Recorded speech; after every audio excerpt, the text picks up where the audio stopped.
let's get into the Sunday film study as we come down the home stretch of this edition of BWI Live over at BlueWhiteIllustrated.com. T. Frank, you have been looking deep into the Jim Knowles evolution of his defense, what it could mean to Penn State in 2025.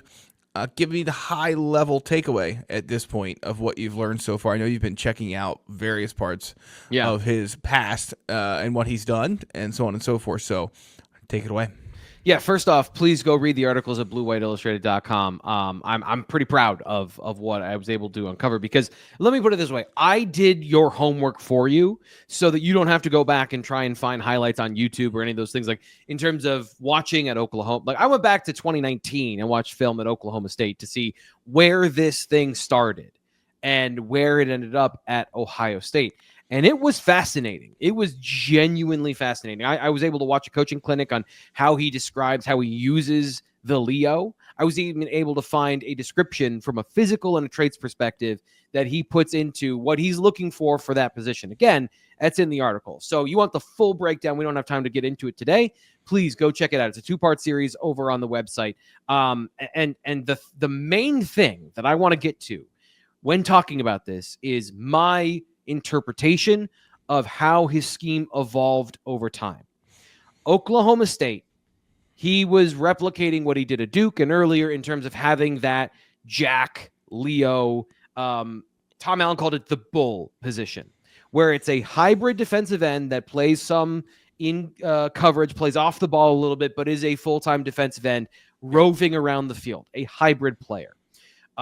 And then injuries happen at one point in this in the timeline, so it simplifies some of the things they do in that defense. And then he transitions that to Ohio State.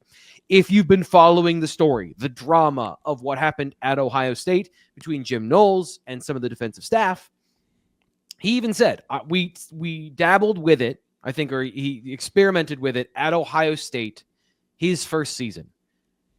Jack Sawyer played the position. The maximum it was like 14 snaps against Toledo. Then they stopped doing it. But the point of this position, this Leo Jack position, is to create issues for the offense, especially in run situations, but generally with the offensive line for blocking, pass protection, and things like that. They stopped using a defensive end. They just played those guys on the end of the line of scrimmage, and then that kind of went away. The idea and the spirit of it evolved from 22 to 23, where there was this experimentation phase from what I saw, and I picked up on this trying to watch it in 23, trying to learn his defense in 2023. Yeah. They started experimenting with 3 safeties and playing a safety closer to the box. One of those safeties against Penn State was Sonny Styles, who eventually played linebacker for them in 24. And the idea didn't go away. It just shifted and eventually became Caleb Downs.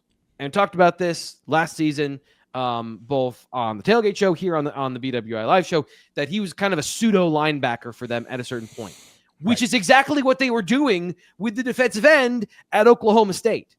So we've been talking about this. I think it reframed the conversation in my mind of there were these hybrid players in Jim Knowles' system. There's one hybrid idea that evolved from one position to the other through force, essentially. Circumstance of, well, I'm locked out of using this guy.